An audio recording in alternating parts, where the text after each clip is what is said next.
We lost. The Allies lost. World War II was a disaster for the United Kingdom. And now we have to live with the consequences. Barely a standing army of less than 100,000 people. We are an actual puppet of the Germans, forced into their disgusting Einheitspact. We are trying to break free.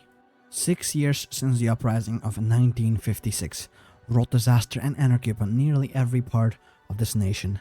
Since then, an uneasy calm has returned to the nation, and the Donville ministry enlightened rule has caused prosperity to return to Britain, BPP membership to increase, and the extreme ideological splits between fascists and non-fascists in our party to become workable. However, all reports from MI5 indicate the same thing. The HMMLR activity is increasing again, and these terrorists are beginning to re-emerge in areas where they have not been active since the uprising. Well, that's who we will be playing as. Start off by building up our country once more. I'm really just hoping for the best. In the name of His Majesty King Edward VIII, I hereby appoint the following members of the cabinet in the government ran in his name. Alright. Heavy rain was hammering loud on the windows of Downing Street when the booming gongs of Big Ben ran out across London 12 times, signaling the end of another day. That it was finally time for Prime Minister Barry Donville to go to bed. Running his old, somewhat shaky hands over his face, Donville let out a pained sigh as he looked down on the report before him. In a report which had mockingly devoured the past 4 hours of his life, and all but ensured he'd been getting no sleep at all tonight. This had been the third time he'd read it from start to finish, but the sheer trepidation and dread he had felt when first turning the pages never left, and only intensified. Her Majesty's most loyal resistance. The name alone was enough to send a disgusted shiver down the Prime Minister's spine. He remembered when he first heard it, in this very room no less, as he was meeting with his old friend and Prime Minister, A.K. Chesterton, in 1954. He remembered how they had both laughed at the ridiculousness of it all, at the very notion that some wide-eyed idealists and bitter remnants of the past could possibly pose a threat to the resurgent Britain and her watchful German allies. Now that very same report he had once laughed at sat in front of him again. Setting the report aside, Donville reached for his telephone and dialed the German embassy. He would not make Chesterton's mistake and pay the price he did. Oh no. Now was the time for action, to man the guns and prepare for battle. For Britain sails to war. This will also unlock something, apparently. A map mode. Ah, there's the map mode. Workshop of the world. We need to complete the Blythe power station in 500 days. Alright, I'm down to put some factories in here. And the Thames as well. Sure. Corporation owns a lot of our stuff, right? This is gonna be a bit complicated. Okay. Oh, and there's also corporate and ownership. Okay. I don't know what any of this means. I want to first focus on the national projects. There we go. Yeah, I played Britain way back when this mod just came out of like a 1.0. But I feel like it's different now. I don't recognize the workshop of the world.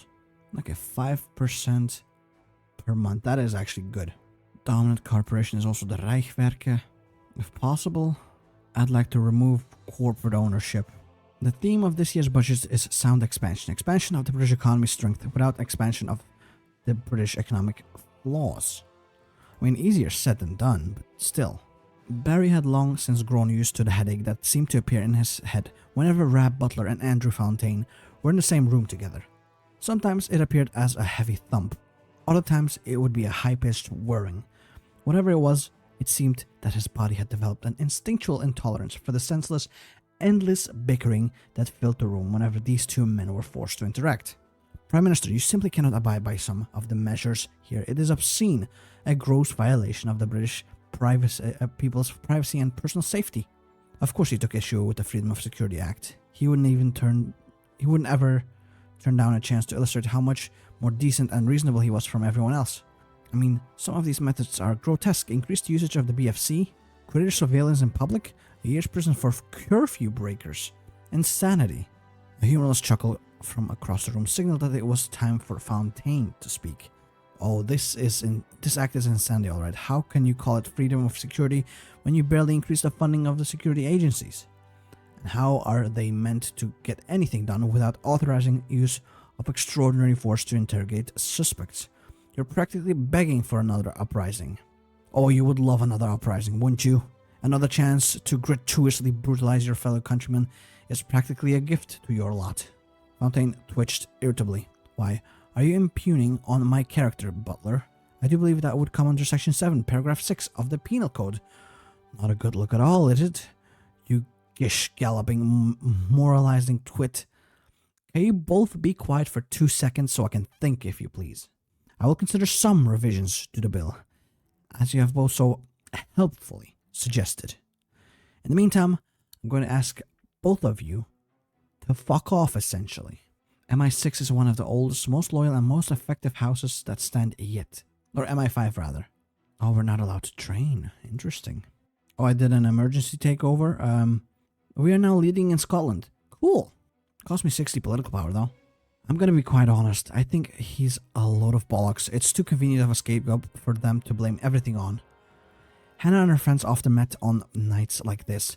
They would all wait until they finished their respective jobs before creeping out of their houses and meeting up for a smoke and a quick natter. More often than not, their discussions turned to the various political questions that dominated the nation. On this evening, discussion had turned to the identity of the ever-elusive man behind the resistance, the boss. The discussion tonight had started over a recent failed police raid of the docks, only minutes away from Hannah's house. The raid, according to Gloria's husband, who was at the docks, aimed to arrest a wing of the left resistance operating in the city. She had remembered the outrage shouted of the woman as they had arrived. Yet as the jackboots rolled in, the operation went horribly wrong. Details were scarce, but supposedly 5 policemen were dead, and the left resistance members escaped without a single man dead or captured. And so, just as it had time and time again, the local government was left embarrassed, and people were left to wonder once again how the resistance, thought dead after 56, was still able to survive for 20 years of persecution. You know, things really do seem to be reaching a boiling point. She wondered silently, could this kind of unity come out of in peace, as it has in time of troubles? Rab Butler was neither foolish nor unpopular, if he did say so himself. Saddled with a state scarred by war wherein corruption was commonplace, he had kept the economy steady and helped rebuild Britain from the destitution of the 1940s. Yet despite all of his achievements, every so often Butler couldn't help but look back with fondness to the 30s when he worked for an independent, free Britain. He had been a young minister then, yet there were perhaps the only times in his career where he felt free without regret. But then came Hitler, and it all came crashing down. Butler did not consider himself a coward, nor any of his contemporaries in the Foreign Office in the 30s. While men like Churchill baited for war, men like Chamberlain fought for peace. Butler had not fought in the Great War, but he had seen the effect it had on the British people. Entire towns had been decimated, their male population wiped out in a single afternoon. For that reason, he had sided with Chamberlain and fought to keep the boys safe this time. But it was all for naught. War came, and the graves of England were filled once again. Chamberlain and all the others were gone too now, either dead or having fled across the Atlantic, more than likely cursing him as a coward and a traitor nightly. He was alone, surrounded by sycophants, fascists and fools, left to somehow rebuild a broken isle. More than once he had considered getting on a ship and leaving this god-forsaken isle, to leave the fascists to collapse under the weight of their own incompetence. But it was a fool's dream. He had made his bed now, built upon the corpses of the innocent. All he could do now was to make this new Britain as free and prosperous as the Germans would allow. Damn, bro. Assassin strikes at Hitler. This could be an opportunity for us. Of all the myriad social events and activities, Gerard Wallop, 9th Earl of Portsmouth, frequently attended. The King's evening reception at the Buckingham Palace was by far the most important and most enjoyable. Surrounded by righteous men of his peerage, esteemed knights and dames, and of course His Majesty himself, it truly was perfection. Nothing like the weeping room that the Parliament was these days, stuffed with money-hungry German stooges, thuggish louts, and lying socialists. It had fallen so very far from the initial days of glory when he stood by Bedford's sides as the BPP swept to power. Now only a handful remained true to the vision they had set out with in 1945, and their numbers dwindled daily. Plucking a glass of champagne from a roving waiter, Wallop deftly navigated the through the packed ballroom, exchanging smiles and quick conversations with friends whilst pretending not to notice his enemies, especially the ever-arrogant Germans and their infernal Wesemeyer. Why the king even invited them in the first place was beyond him. Soon one of Bedford's ministers, awarded a barony for his service, approached Lord Portsmouth.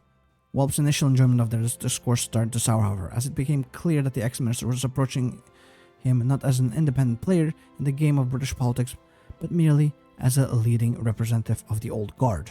One excuse later, and Wallop was free of the man, sighing in relief, whilst he had a firm supporter of Donville and agreed that the old guard in many places, he despite that his own ideas and ambitions were being crushed under the monolithic weight of the British fascism.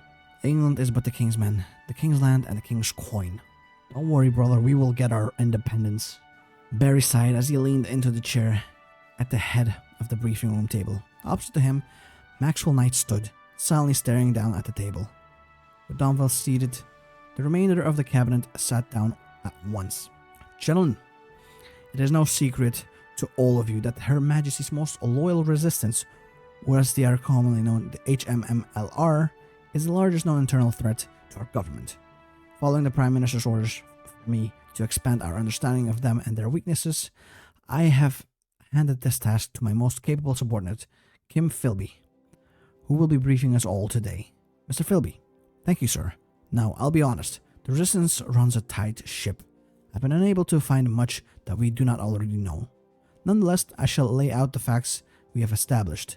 They are a loose alliance between the left resistance led by Jack Jones and the Special Operations Executive under Fitzroy McLean.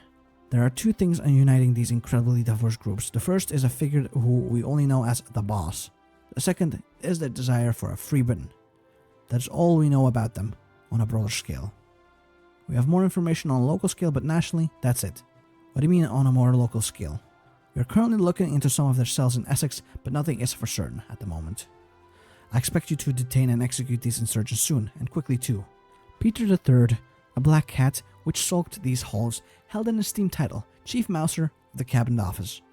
Though a relatively recent tradition, the office of Chief Mouser has brought much joy to the bureaucrats and civil servants who work in this hallowed office. His formal responsibility is the protection of the 10 Downing Street against rodents and other pests.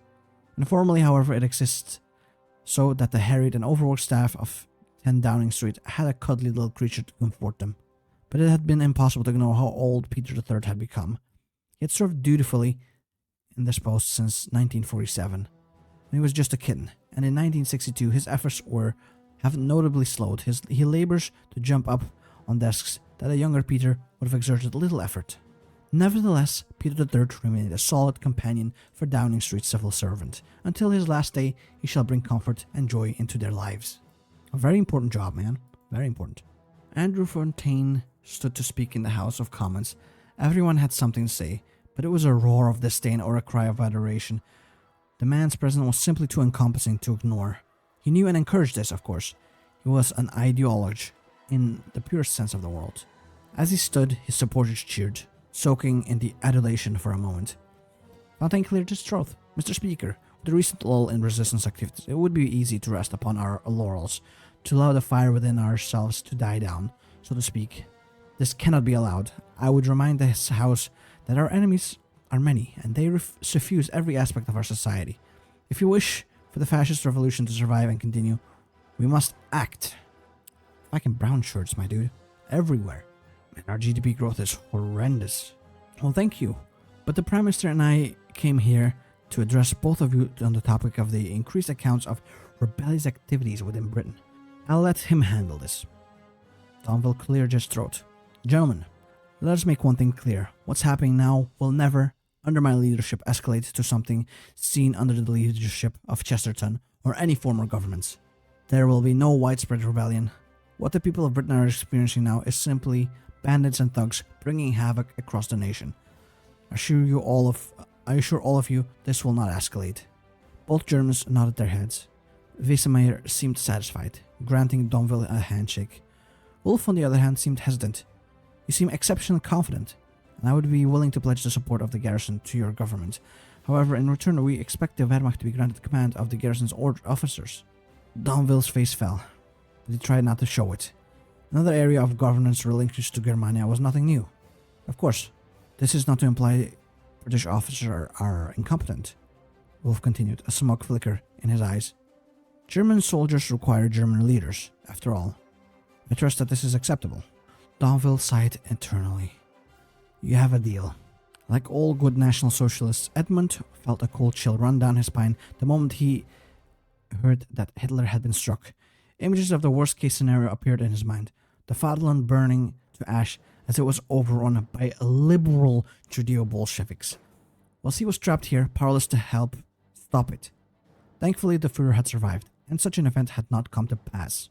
He had spent 7 years of his life on this island, 7 long, unforgiving years that he had spent dealing with the whims and tantrums of these stupid people. The mighty German garrison had thrown everything it had alongside their puppets in Downing Street to squash the Jewish rats opposing the Reich, and Wiesenmeyer had been there all the way. It was a harsh, unforgiving job.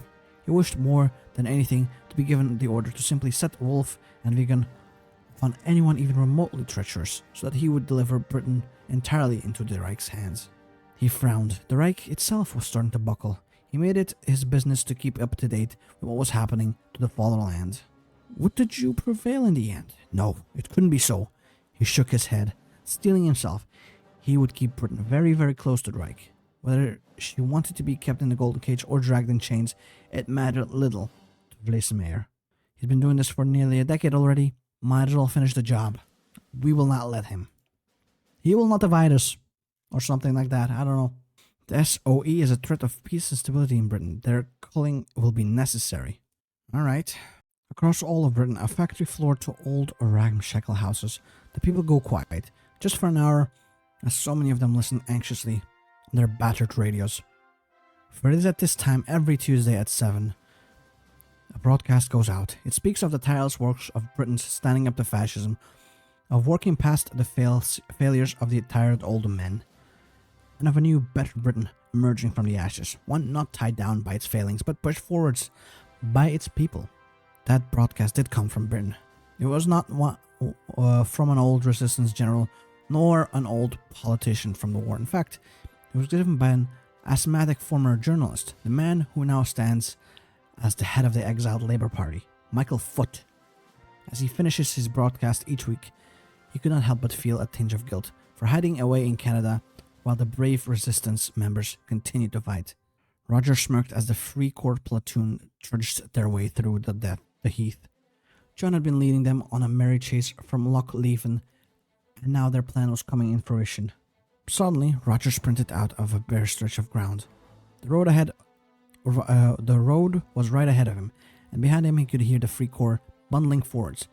This was the most dangerous stretch of the plan. Roger threw his entire body into a sprint, running at full force towards the concealed foxhole. A sudden crack of a rifle behind him forced Roger even more into the long run. Then he passed the safety line and he hit the ground. Suddenly, the sudden scream of a trio of machine guns filled the air as the first and the second squad opened fire. Roger could feel the power of the guns thudding through the earth as he dug into the dirt. A lonely rifle shot was fired and then all fell silent. Pushing himself up, Roger looked behind him at the steaming corpses of the Free Corps men. Really effective crackdown, eh, Roger? Aye. Donville's just killing off the Free Corps, ain't he? Hey, it could just be a crackdown on the Free Corps. Could be. What if he's fighting for us, huh? You never know. Who is the boss? We have to find out. Donville sat in his office, stewing away in his own paranoia. Day after day, more reports came in, reporting new attacks from the resistance, where the culprits struck in an instant and then seemingly melted away into the shadows. These brutal massacres he was seeing from sunrise to sunset, the Prime Minister was starting to reach a breaking point. He needed the man at the center of it all, the boss, the leader, whatever the hell they called themselves. They needed to be gone. There was only one man he could trust to properly settle the matter. Drink? Donville asked. Knight shook his head. Very well, he said, still standing. Maxwell, you're here for only one reason, and I'm sure you can understand why. Knight shook his head. Everything on the paper you sent that could have been related was redacted from my eyes, I'm afraid. So no, I'm unaware. Letting out a cough, he started again. Maxwell, these reports of resistance activities that keep on appearing on my desk must stop. There's only one way to make that happen. You and the MI5 have only one objective. Look into the existence of the individual leading them. The boss, he's called. If they do exist, you find them and hang them by the neck for the British people to point and laugh at. You hear me? The Director General's face was impassive until the mention of the resistance supposed leader, when he began to look much more interested. He stood up. I must admit, Prime Minister, I have been blighted by the existence of this individual as much as you. I swear to you I will track the boss down, and by the time I am through with him, the entire nation will know exactly who he is. Will they though? Sadly, we cannot go for Her Majesty's most loyal resistance. We will have to go for the Freedom of Security Act. The act has passed. Freedoms are being cracked down upon. What shall we do next? England's enemies shall have no mercy. But who is that enemy? Is it us or them? Emma would always miss school in an odd way. Her parents had said they would be the best years of her life all the time. And after graduating, she couldn't help but ruminate on those words. There were bits of it that she'd always detest, of course. She cringed internally, remembering how Mr. Donahue would drone on and on about how all of history was a precursor to the inevitable German dominance. Where teachers paid more by the government to glorify the past, the girl's reverie was interrupted by a pair of arms gently wrapping around her neck. How's it all treating you, Miss Newly Graduated? Oh, it's going splendidly, dear. Yourself? She responded coyly. Elizabeth giggled, and her heart melted. All the better with you. They fell upon Elizabeth's bed, holding each other. They talked for what felt like hours, reflecting on what adulthood would hold, on what their future would hold. You know, I've spoken to old Bill a lot lately. The man at the bar. Oh, what for? He's not happy with the government.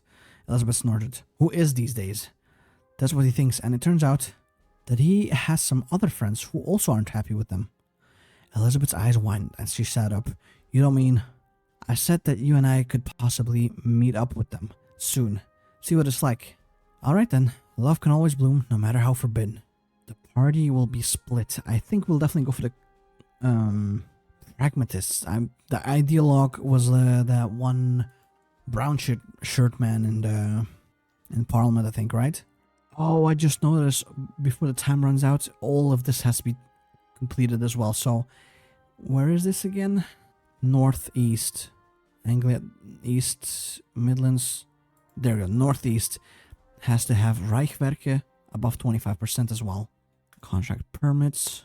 Let's also press this. That'll hopefully increase the Rijkswerke influence in here. Oh no, there's more stuff now that we have to do.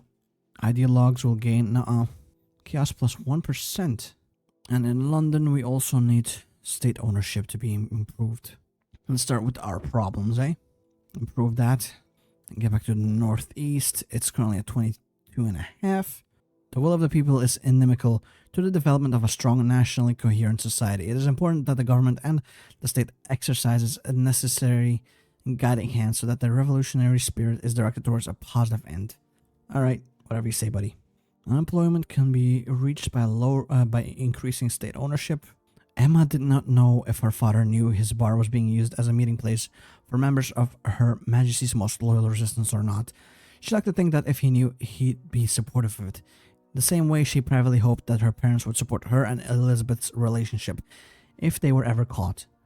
This was an issue for another day, however. Today, she would need to convince Old Bill that she and Elizabeth had what it took to join the resistance. Old Bill was a spitting image of what one would imagine when seeing a grizzled great of war veteran. Wrinkled and liver-spotted skin, thinning white hair, and a stormy look on his eyes. The man smoked his pipe, sitting across from the couple. A moment of silence passed. So, what makes two lovely ladies such as yourself want to join up? He said, his voice raspy. Emma cocked an eyebrow. I told you last time we spoke, I hate Donville and all his cronies, and so does my friend here. Bill nodded. Then I should perhaps rephrase, why, young lady, would you want to join? Gesturing at Elizabeth. I want a better future. For me, for Emma here. If that means having to go to Downing Street and kicking Donville in the knob himself, then so be it. Emma's eyes widened slightly as Bill laughed. You've got spirit, girl. I like that. Alright then, if you both want in, then who am I to object it, eh? Now, sometimes we meet here, sometimes we meet in the old silk mill uptown. We aren't the only cell in Worcestershire. Worcestershire? Not even the most important one. so don't expect to give it to Downing Street right away. Either way, welcome to the Riston, brother. Volkswagen, I will lower their influence. The month's gonna take over. Is that gonna... 22.7. That's a little bit of a letdown, god damn. I'll just do a carte blanche sell-off. Increases influence of them.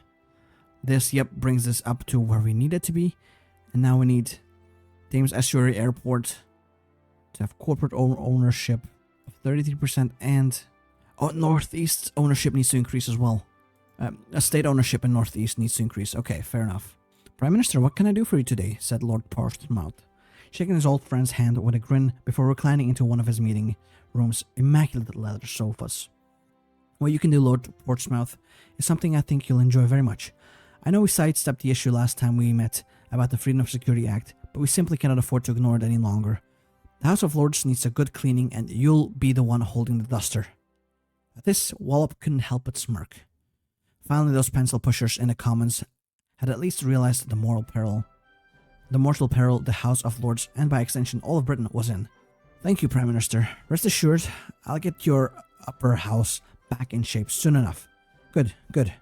See if you can't clip the wings of that upstart Fontaine and that weasel Butler while you're at it.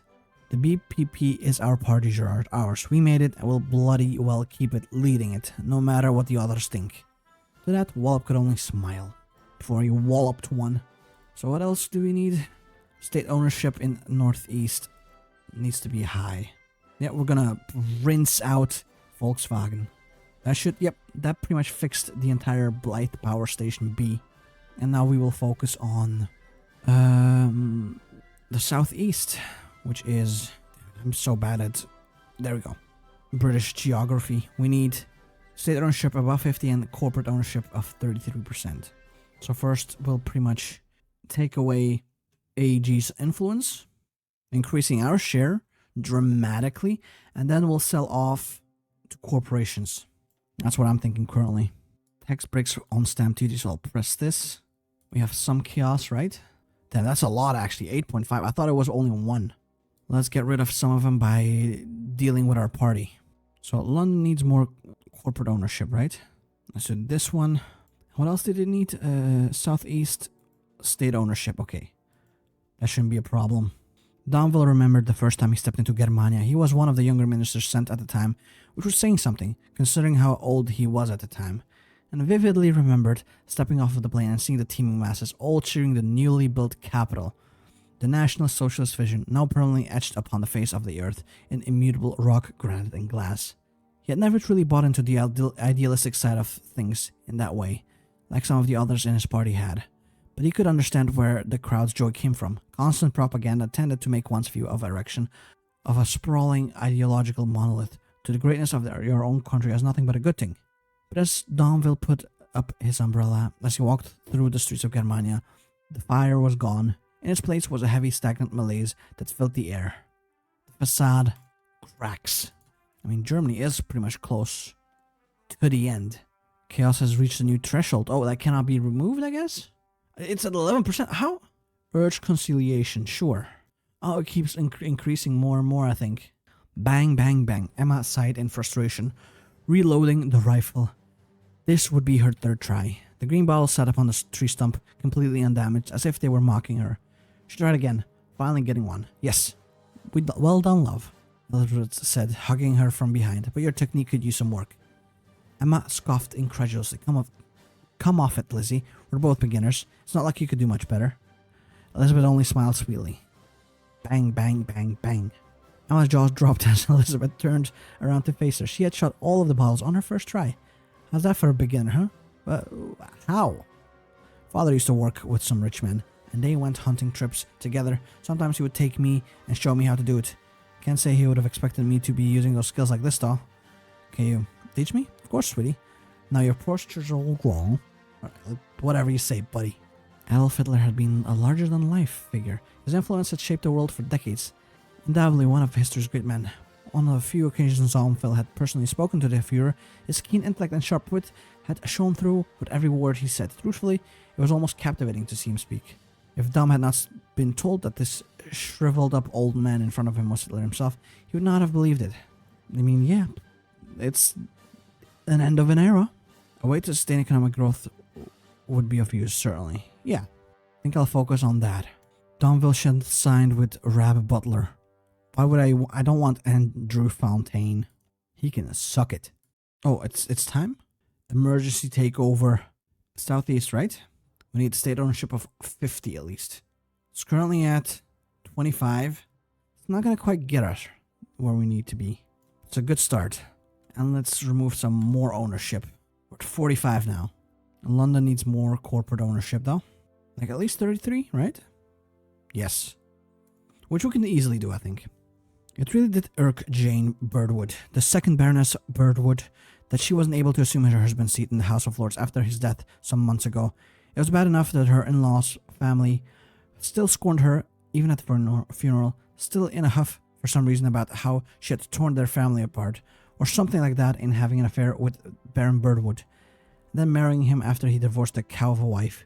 As Prime Minister Donville finished his speech, Birdwood joined in the applause, some measure of for more German investment, no doubt proposed by that little rat Butler who was sitting next to the Prime Minister. The House of Commons was simply too common. For a woman like her, it had all been so wonderful when she was elected in 1953, getting to meet such titans like Chesterton and Donville, back when the proper sort of people still held dominance in both houses. Fontaine, that name echoed vehemently through her mind when she saw the traitor stand to give a speech of his own. It was men like him and Butler, along with their packs of cretins, who dominated the Commons. Most of their old friends had either moved up to the Lords or simply died. When it was time to vote for the bill, Lady Birdwood dutifully walked into the IE lobby, along with nearly the entire house. It was her duty as Education Minister after all. But she hoped for a little bit more in the future. We'll see if she'll ever get there though. Fresh off the presses, I think I want to counter pennies maybe to get rid of some of the inflation.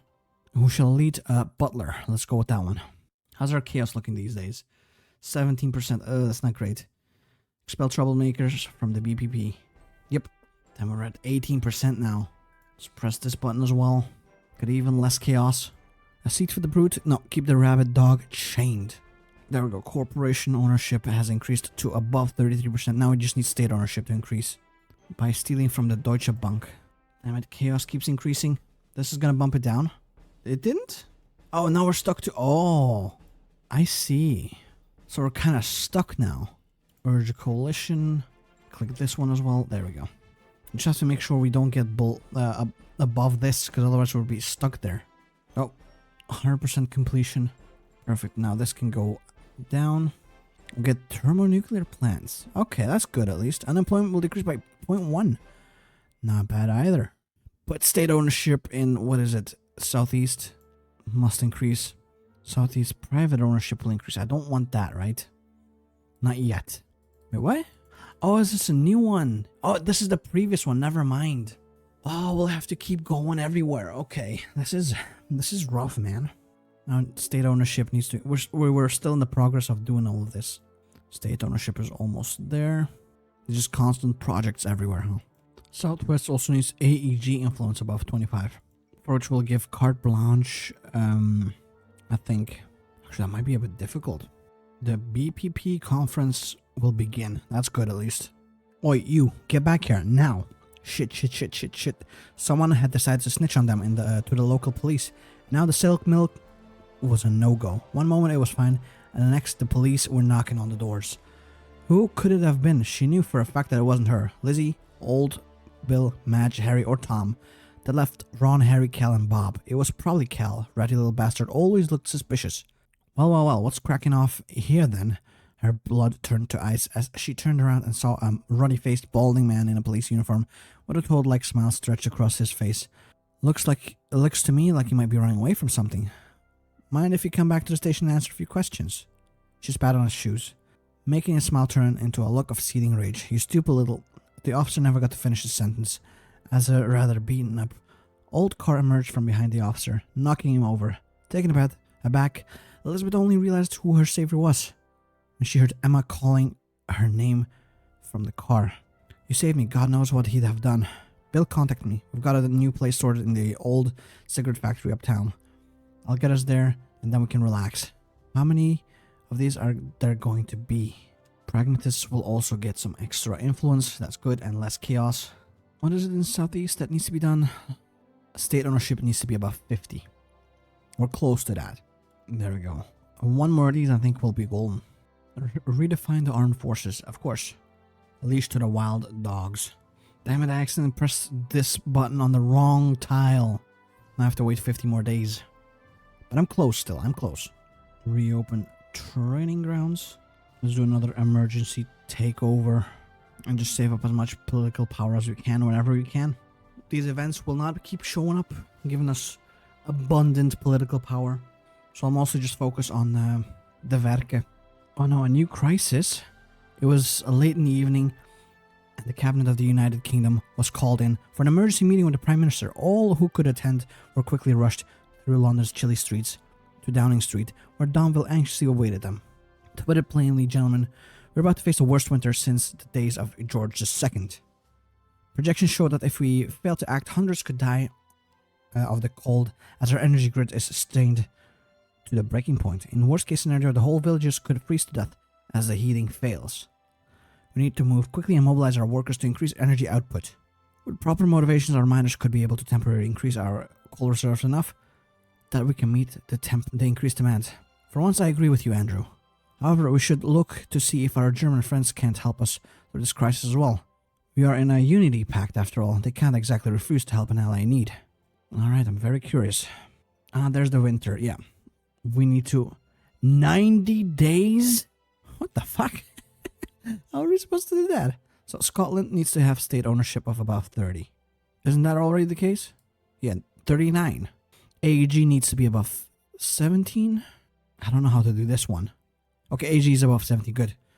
AEG in Northwest needs to be above 25. And state ownership above, okay. So corporations, I think I need to take emergency control over the Rijkswerke. There we go. Good thing I had the political... Dude, I told you like 5 seconds ago. Oh, actually, we've done it. We've done it. The winter, we will survive.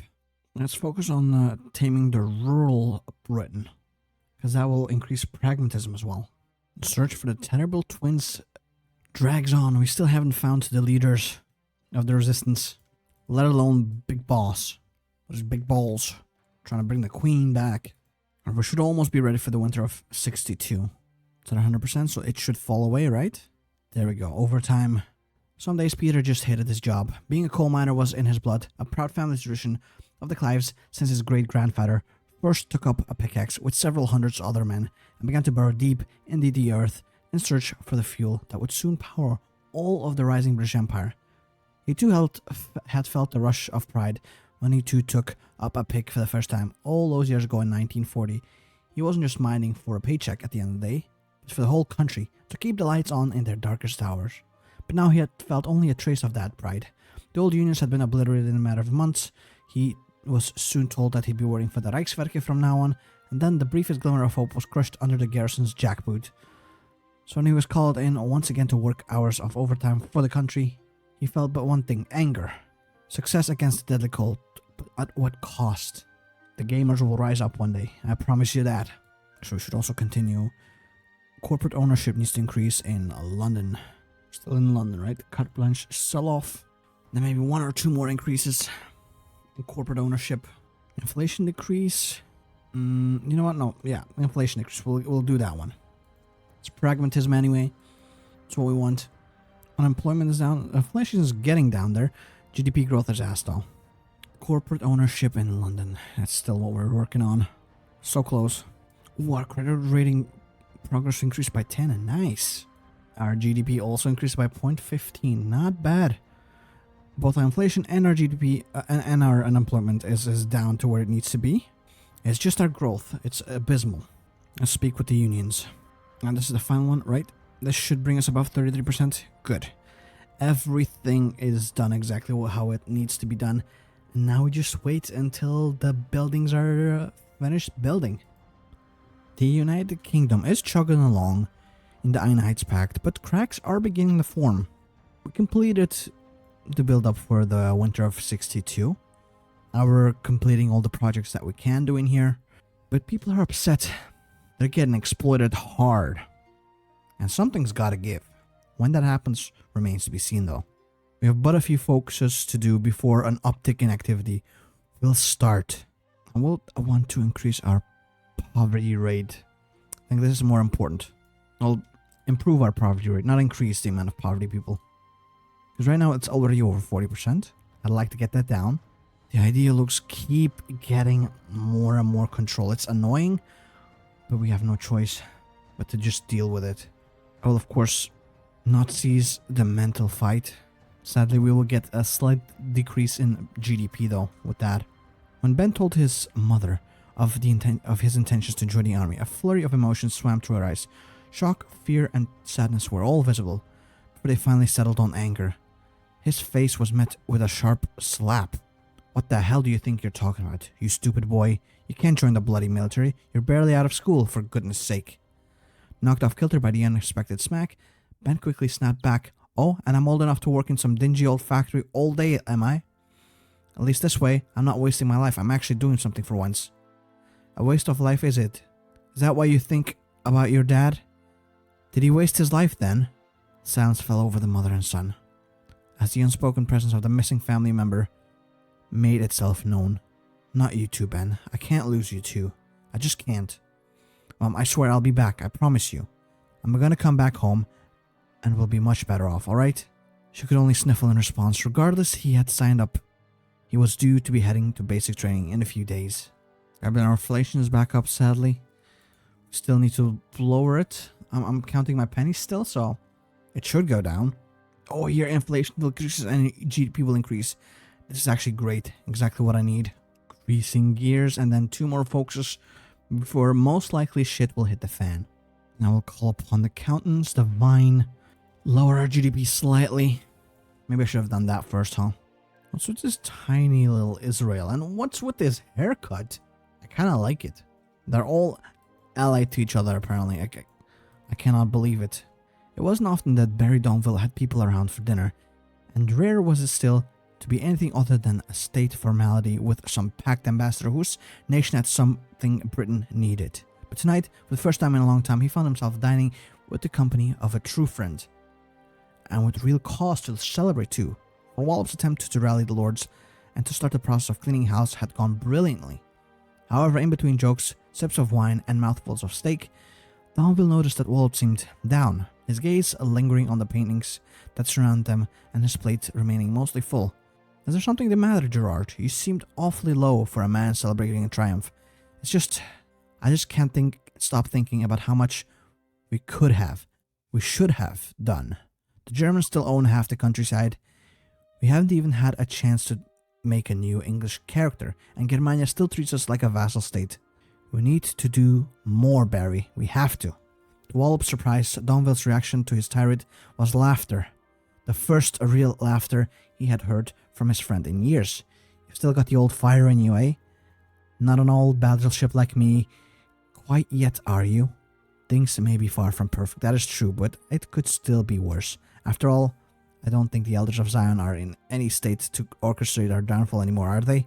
Now it was Wallop's turn to laugh. The victory over usury had been a sweet one, yes, but his mind soon became clouded once more as he pictured the grinning Abs rubbing his hands from atop a pile of looted English coin.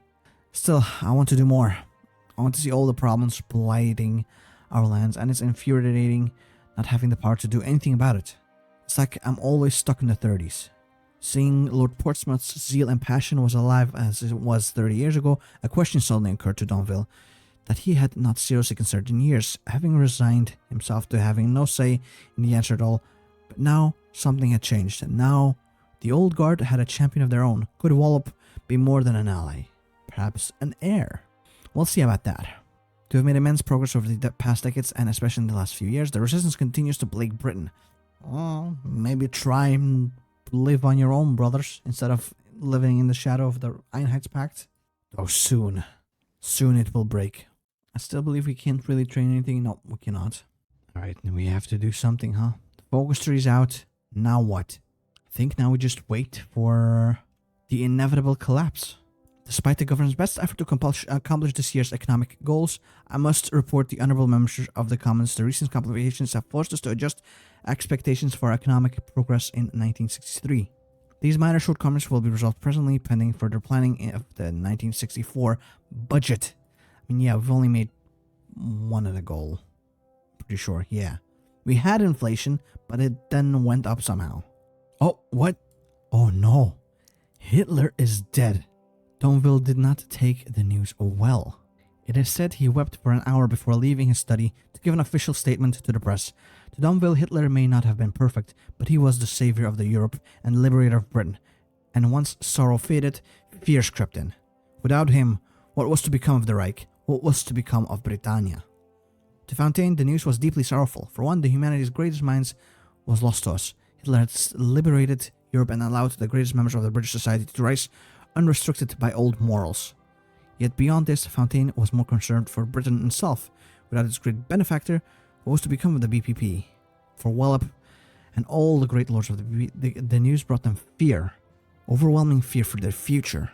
And Butler, he gave his deepest regards for the German ministers and gave a tearful address to the press. Yet Butler felt no sadness for Hitler. Oh, Butler felt fear. Fear for the stability of Britain and the collapse of the economy. Fear for his own personal future.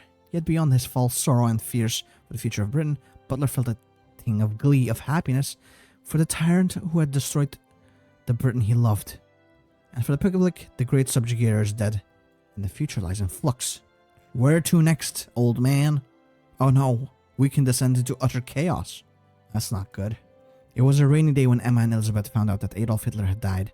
They had been hiding away in an old cigarette factory for weeks after being pursued by the police. It was cold.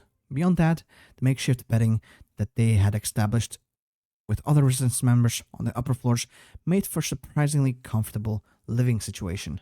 Emma, Elizabeth, and old Bill were sitting together, and Bill was telling them about one of his war stories. How he had escaped certain death in the trenches of the Somme using only some rope and a pair of old leather boots. And all of a sudden, however, Bobby jumped into the room with a look of glee on his face. "He's dead," the young man yelled. "He's finally gone and corked it." Everyone was silent for a moment. They knew who he could be. Who else? It was Hitler. Hitler had finally died. Emma was the first to say anything. He's really gone? The bastard's gone? Bobby nodded. Elizabeth slammed her hand into her mouth, stifling back a sob of joy. He's gone. He's gone. He's gone. The bastard's dead. Ding dong, the wicked bitch is dead. And all that. Burn in hell, wanker. At this point, Elizabeth stood up and hugged her partner, and they began to jump in joy together, giggling ecstatically. "How about that, Bill? Do you reckon he shat himself? Or did it hurt? It better bloody hurt, I'll say." Bill didn't respond, only looked on with a thin smile. It was a relief to see him dead, of course, but it wouldn't bring his comrades back from the dead. And as he saw the two girls and the other boy celebrating his death, old Bill couldn't help but wonder one thing. How many people like them will be lost in what's to come? Too many, I'll reckon. Too many. Declare support for Hitler's successor, whoever that may be. Our nation's security depends on Germany. That's not great. There we go. The Civil War has happened. Is this utter chaos then? Not for us, not yet. But it will follow soon, I'm sure. Ordensschatz making use of it. They're moving into France. How about this? Is this still going on? I guess. It would be nice to finish off the Thames Estuary Airport before it's too late. Currently, no faction is set to control the party. What do you mean? Pretty sure we have. Let's do this. Maybe buy down some chaos. For many British workers, the end of the Blitz had only ushered in a new era of hardships. While German planes no longer rained hell down upon their homes and businesses every night, a more silent, invisible enemy had taken their place. The specter of hunger and poverty crept across the nation as the government floundered in its efforts to rebuild the country, too wrapped up in its own internal squabbles and arguments to care. In an environment like this, small businesses suffered. The Green Grocery, owned by one Alfred Roberts, was no exception. A local alderman with a happy family, his business was affected just as much by the post-war devastation. However, they had still fared better than most had, managing to continue living comfortably. With this in mind, it would thus come as a genuine shock to anyone who knew the family that Robert's daughter Margaret had been helping the resistance by making bombs for the last 5 years. Margaret Thatcher?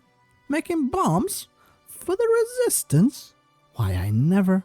Damn, Ordensstadt Burgund is moving in hard into French state. Are they actually just gonna annex it all? Oh, there's a peace. Yeah, there we go. There is a peace conference. Still haven't finished this off. Donville sighed in relief as he entered his home. Ever since Adolf Hitler died, it had felt as if the cracks within the party had begun to burn out of control. German garrison promised to stay and preserve order, whatever happens on the mainland. It felt like 1,000 fires were lighting up all over Britain. Still, this was why he took the job of Prime Minister. He couldn't trust anyone else with his job, especially since the resistance seems to be getting bolder. Didn't they understand that this was better for Britain? And what did they want to accomplish in its place? All this violence for nothing more than the destruction of Britain. The very thought made him sick. But at the very least today, he could start to rest. As if nothing else, it seemed that Maxwell Knight was making progress on the resistance. Thank God for that. He was, with the instability in Europe, it was more important than ever that Britain remained stable. He'd take the red box upstairs, he could read it there. Butler, on his own part, had put on his sleep robes and was a sleeping cap. And as he settled the bed, pushing away intrusive thoughts about the state of the country, a terrifying roar rattled his bones as he fell out of bed. An instinctual primal fear as something so loud, so close, rattled his bones. Most aspects of Barry Donville's performance as a Prime Minister will be raided at once, and Ronald Null Kane will become the leader. Looks like we died. The sight of troops was never a particularly strange sight at MI5, being one of the most heavily guarded buildings in London. Yet the sight of troops barging into the building wasn't particularly a usual occurrence. But with the news of Donville's death and Knight's apparent connection to it, a small force of German and English soldiers burst into the building, expecting a heated resistance from Britain's newly minted famous rebel. Yet as they walked cautiously towards the building, they found nothing. There were no bombs, no resistant members holding up on the balconies, but even stranger, they found no employee to speak of. Well, until they marched into the main office. Inside they found a small group made up of a variety of agents and civil servants.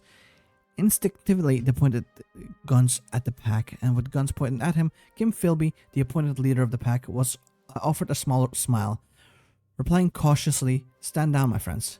We heard the news as well about Maxwell, and as loyal citizens, we came to see what we could do to help Britain in its darkest hour." The commander stared closely at them before barging past him, moving towards Knight's office. Inside the office, paper was strewn across, every document seemingly missing or destroyed. A closer examination offered a little more information, but confirmation that the cabinets had been completely emptied of all documents. The only intact document in the entire room was a photo, propped up on Knight's desk, containing only one figure, the exiled Queen Elizabeth. With this, the troops left, and as they left, under his breath, Philby, glad he hadn't been shot by now, offered a sound thanks and commented, "This never happened to the old other fellow."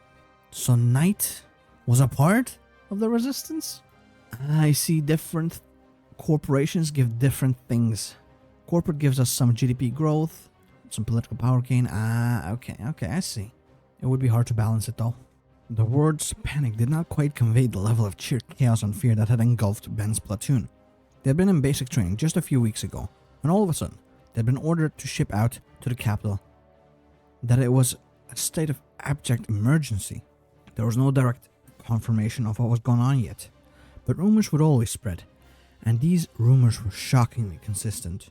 It was being said that Downing Street had been blown up with the Prime Minister inside. Ben didn't quite want to believe it. He had neither looked up nor disliked the Prime Minister on a personal level. Indeed, how many Englishmen of his age could genuinely claim to hold much in common with the likes of Barry Donville? But he was still the man who led Ben's country alongside the king himself, and when he joined the army, Ben had sworn to defend both king and country. To have the resistance attack both so brazenly like this could only mean trouble, and he did not like it one bit. It was at this moment that Ben could suddenly remember what his mother had said to him when he told her that he had signed up. The sentence echoed in Ben's head as the prospect of combat dangled over him. "I don't want to lose you too. Please survive, Benjamin. Please survive." Uh-oh. You know what I see when I look over these hangars? Lieutenant Kenneth Hawkins asked his assistant as he surveyed the ground of the aging Royal Air Force base which had been placed in charge of. Its heyday is long gone. Back in the 30s and 40s, it was a key defense of the British Isles, the linchpin of the Irish Sea. Yet now it had been left to decay. The bigwigs in Westminster don't consider renovating the base as a high priority. Most folks who sign up for the RAF consider an assignment to this small island as a sentencing to mediocrity. Nobody makes a name at this base. Sir, do you think we ought to surrender? We could destroy the base and prevent His Majesty's most loyal resistance forces from getting their hands on our weapons and planes. No.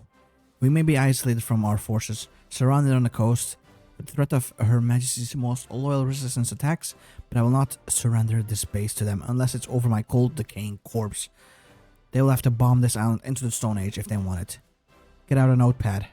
I want to drill before any forces decide to attack. Get the men ready to defend the island at the moment's notice. I want forces stationed on all major overlooks. Man shall stand decision category is now enabled. Okay. So far, man has endured 0 attacks out of 8 possible. Losing 3 or more states will cause an evacuation from the island. The longer it holds, the better. Okay, let's make some defensiveness happen, eh? Our weaponry will increase, of course. There we go. Increase the defensiveness a little bit. Oh, we can no longer do the whole projects thing, sadly. That fell away. Uh-oh. Men and women of Free Britain. The so-called New Order, of which all the fools in Europe have touted for years and years, has proven itself to be nothing more than an architect of our deaths. And its frail Apollo, Admiral Donville, is dead. Our so-called overlord has abandoned their fascist pawns in Westminster, and now, more than ever, it is time to call for their annihilation. If you seek proof that our masters are little more than paper tigers, unfit to rule over us, look no further than their inability to catch the man of their greatest obsession, only to find not by their own actions that man hid amongst them. My name is Charles Henry Maxwell Knight, and for years I worked in MI5. For years, however, I have also led Her Majesty's most loyal resistance. I'm sure those amongst you remember Cable Street in 1956, when our brightest hopes were dashed by the clubs of Germans. I ask you to remember that day, but not to despair on it. Alexander and Sterling gave their lives for our cause that day, and out of it we moved to cover our resistance in the shadows. I'm now stepping forth out of those shadows. Remember not only Cable Street, but remember those across the seas that today resist. Remember our own people who were taken from their homes and have never returned. We stand at the crux of the new order. At this moment of shattering, rise of those of you that truly believe and hold to themselves a truth that Britain's torch will never be extinguished. The months ahead will be our most brutal and tragic. Yet, if you truly believe, these sufferings compare not to a moment longer under the rule of an ideology which has scorched us for 20 years. In the name of Britain, rise. Man, that gives me goosebumps. The chimes of midnight decision now enabled. Can I play as Free Britain, though? Because right now, I don't think they have a focus, but I just want to switch over to them. You know what? I think I will. Her Majesty's most loyal resistance. I'm coming for you. How do you do this again? England. Well, we are England. The enemy is Fen. Actually, what the hell? They have no troops. Well, they have 30. Which, you know, is okay, I suppose. But they also have the chimes of midnight. Do we have an air force, actually? Of course we do not. Structural exhaustion is not looking good. We need to repair it. Well, actually, we can... Yeah, I want to click this. And then repair the roads. I do want to pin down and outmaneuver as well, if I can. Do fortification decisions, but I don't think I should. I'm gonna let time pass by. I will save, just in case. If I lose this, I'll have something to go back to. But look at that. My troops, they're moving. Strategically redeploy. Oh, these ones cannot, because there's no real roads. If we can get to Edinburgh, that would be perfect, or at least surround it. Okay, so far, it's looking both good and bad. A lot of green, but a lot of red as well. Some key areas. Preferably, I'd like to get the 2 troops out of here that are stuck. Uh-oh, we have this dude as well encircled. That's not great. We need to seize control, get some oil in. Locate and overwhelm. And saved the traps. Yeah. Save the traps, you know what I mean. The fanboys, they gotta get out there. But I meant save the trapped that are encircled currently, because it's not looking good for them. Early fighters and early casts. I do think Getting some airplanes would be lovely for us if we can manage that. So far, I haven't lost a single troop yet. Because these ones are looking like they're about to die. Restructure this front line. Give them also like a battle plan. But I'm feeling cautiously optimistic. How many troops do they actually have? I think they have more than us. Not that it matters. These ones are dead forever. We can encircle this dude as well. Looking forward to that. Oh, these dudes are not looking too great. Can I attempt to get them out? Mayhaps. Please. Uh-oh. Yeah, I think these two are pretty much going to be a lost cause. If this keeps up, you go to Leeds. Actually, no, go to Sheffield. And you attack Sheffield as well if you... Oh, no, he cannot. The second general uprising is ongoing. Oh, there might be another boost to us. Damn it, this guy. Last stand. It is not looking too good. We've already lost one troop. I think we're close to losing a second one. Actually, 3 in fact. Planes and reserves. Ooh, boy. Fighter and cast. Yeah, that's what we're going to be making. We have only 1 fighter currently. But I'm hoping that that'll get fixed eventually. Okay, yeah, these ones are dead. Not much we can do. We overran someone though. That's great. I think the front line has solidified now. So that's good. We can delete this all and make like 1 full front line here. Come on. Is this going to be it? Yes. We freed them. We freed our boys. And then just bump everything into airplanes. Let's loot and overwhelm if we can. Look at our first airplane. It's giving us air superiority already. I'm so proud of it. Where the fuck are you going, you little silly goofer? Kick them out of Nottingham, please. For the love of God. Actually, no, you go in here and you go in here. That way we'll at least encircle Leeds. They're almost a third. Yeah, they're a third of the way to dying. I'm actually doing pretty decent. Just need to let my troops join the main front line. And keep getting encirclements. Like this one in Weymouth. We lost it, but we can regain it. Actually, no, they're sending another dude in. Damn it. Although he's actually going to Weymouth as well. That could give us 2 dudes to encircle instead of 1. Thank you. You fool. Just like the one in Leeds. He's also a fool. And a dead fool at that. Don't think I need to relocate because I think I have mostly everything I need equipment-wise. In fact, I'm making airplanes. Could you believe it? We have a close air support. And in fact, we're doing so well, we can now move to southern England. Because most of our combat's in there now. Leeds is dead. Good. Oh, actually, keep these motherfuckers pinned, please. Yes. Outmaneuver the boys. This could be 1, 2, 3, 4, 5 troops. You know how many troops that is? A lot. More than most people can count, I feel like. These days. Come on, crush the man in Weymouth before it's too late. Actually, one of you reinforce him, please. Because I think he might not survive long enough. Damn it. I think we're left with only 1 dude. Because my troops are just too damn powerful. At least Weymouth is safe. We can crush these 2 dudes forever. And Hull. 1 dude, you know, it counts. It counts for something. You go to Swindon. They're stretched thin. We can definitely move on further and further. Oh yeah, there we go. More troops encircled. Perfect. Even Birmingham they've abandoned. Moving, of course. After these encirclements, I really gotta look how the casualties are checking out these days. I don't know how the AI always loses the freedom war. Oh, I think I know how. What the fuck? Where did those motherfuckers come from? That's probably where these motherfuckers went to. But I think once Hull falls, these boys will go on the front line in Scotland. There we go. Move. Move quickly. And at the very least, now that they're in here, this attack shouldn't be a problem then. So I guess they took Aberdeen, right? That's probably how they got here. Another encirclement. Why, thank you. Could we go to London, maybe? Also, could we maybe make some boys? Infiltrate all layers as well. Good. Who's winning the Civil War? It looks like Speer or Bormann is all that's left. I think Bormann. I feel like it's usually Bormann these days. But we probably could make more units, right? Not quite. Not quite at all. We're lacking some actual rifles. Come on, don't let them escape. Counter-attack. And counter-attack. While our dude goes to Aberdeen, taking their only port. Another encirclement. Ooh, thank you. How are the casualties looking like? 220,000. Ooh, that's not good, Britain. That's not good. It looks like Britannia will rule the waves. Dundee has fallen. Let's go, boys. Let's go. Is it peace deal time? I think it is. We've won.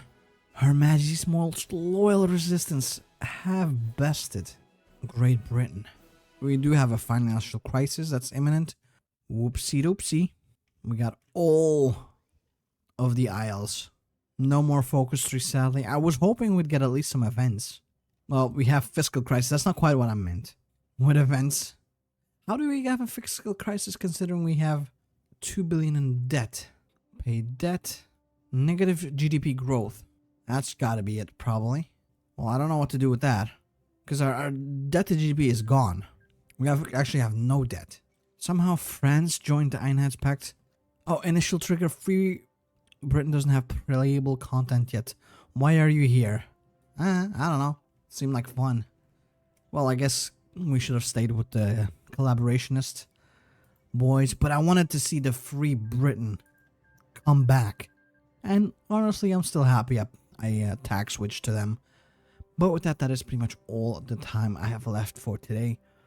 I do hope you've enjoyed it. Make sure to leave a like, comment, and subscribe if you did. Hopefully I'll see you next time, and hopefully you have a nice day. Bye-bye.